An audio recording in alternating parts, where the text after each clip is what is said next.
Z100. Look who is in here. 3 members of one of my favorite bands, Train. And the thing I like about you guys the most is longevity, an amazing sound, and you're just a band that, like, you look forward to your albums. You savor it.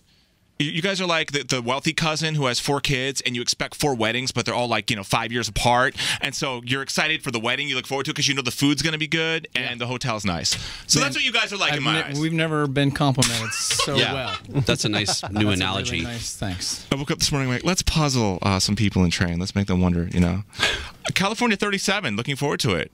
Yeah, me too. We all are. This is it's a funny thing that we haven't been at Z100 in a while. It's been a while. To visit. And so one of the things that we needed to discover about ourselves is how to start loving music again. So that's why you didn't hear from us for a little while before Hey Soul Sister. What happened? Did you hate it? With loving music, you fell out of love? You got tired? You wanted to date around? It wasn't so clearly. It wasn't black and white like that. It was that we started looking at the wrong things.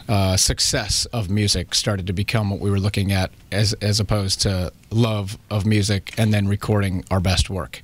And then we did that with Save Me San Francisco, and that's why I think Hey Soul Sister was so popular, along with Marry Me and some other songs, because we really loved that record. We loved each other during that recording. We really got through a lot of stuff personally and professionally. Mm-hmm. And then here we are with Drive By. We've never had a single in our lives after 18 years of being a band move this quickly and be so big so quickly and in so many people's minds. It is a great song. And the first thing I thought of when I very first heard it, I heard that acoustic guitar, how it starts out, and the first 2 seconds kind of sounds like Hava Nagila, just a little bit in the beginning part. Yeah, you're like, yeah, it kind of does, and then it kicks in, and it's such an amazing song, and it's got so many different variables in the song, that breakdown kind of towards the end.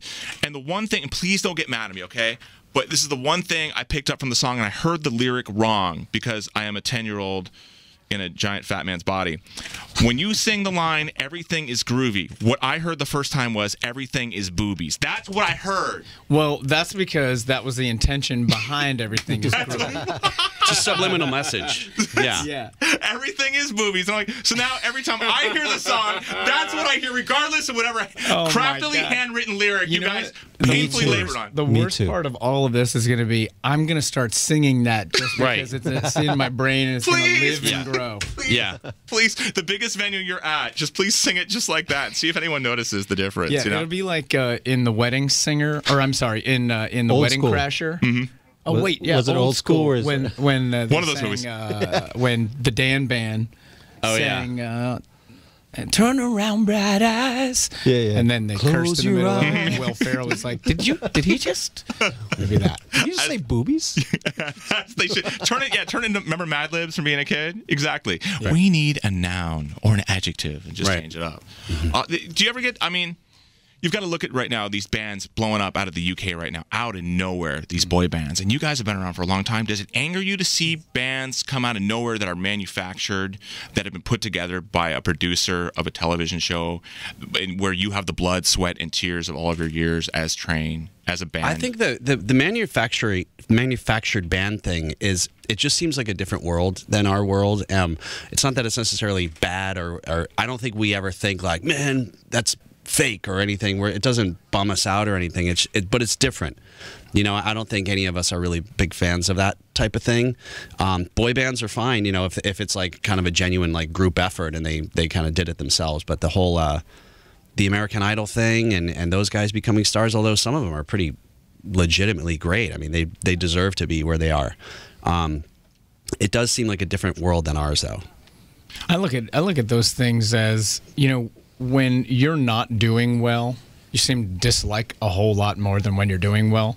But I've seen a lot of very successful people seem pretty bummed out about things, and you go like, what are you so mad about? What do you got to be mad about? And that's how I feel. It's like, I got nothing to be mad about. I hope they're all great. I hope they all go to heaven. Like dogs, the way that dogs do. Yeah. Awesome. That's a great answer. That's really cool. I didn't know if I can imagine Mark Zuckerberg getting mad at the person who wins the $600 Mega Millions jackpot tomorrow night, and he's like, "But I had to work for it and steal ideas." So the movie said, So I didn't know if that angered you or whatnot. You still get a kick of touring? Does that still do it for you? Being up on, you never get tired of that. I'm sure when you're on a big ass tour and it gets towards the end and you're outside of Amarillo towards the last night, and do the songs ever start to just kind of? No, sometimes those are the funnest moments. I love the change. We've been around long enough to see a lot of change, and it used to be, "Man, my mom loves you guys. You're her favorite band," and now the moms say, "My daughters are going to be so jealous that I get to be here with you, and we won a contest, me and my husband, and my girls couldn't come." I love that, man. I'm glad it's going in reverse. That's good, because normally the progression of a band is it kind of turns into that. So I'm glad it went in reverse. That's so cool. Yeah, it is cool, man. We're having a great time. Yeah, because your older stuff lives on these AC stations, these adult contemporary stations like we have in New York, 106.7 Light FM. They live forever, and you hear the songs everywhere.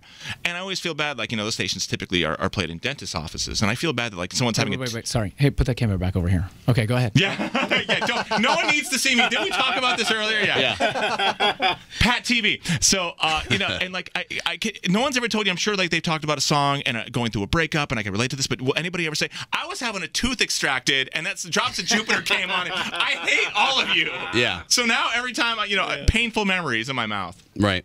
I have the DVD, but anyway, so yeah. No, we don't hear many of those things.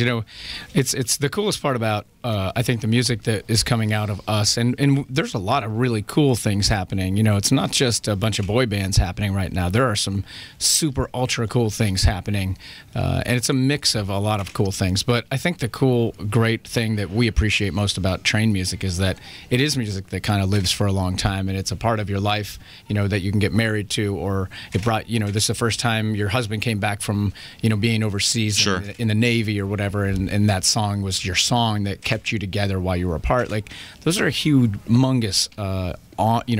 We really are humbled by those things. It's huge, and congratulations on incorporating the phrase "drive by" into a song title. That's amazing. That's amazing.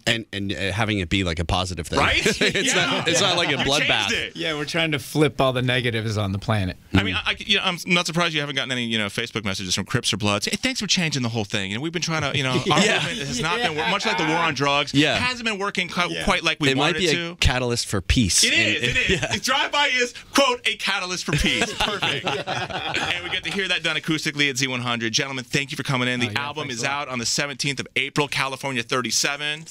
So if you're playing the lottery out in California, play the number 37 as the mega ball. Okay. Hey, man, it's big to be here for us. So thanks for having us, and psyched about you being on XM Radio, man. I get to hear you in my car now, nice. No matter where I go. Nice. Please stalk us everywhere. We so appreciate that. Thanks so much for coming out. I don't stalk you. But I watch you a little bit more than I should. Okay. Good. Then you're purging food daily. Awesome.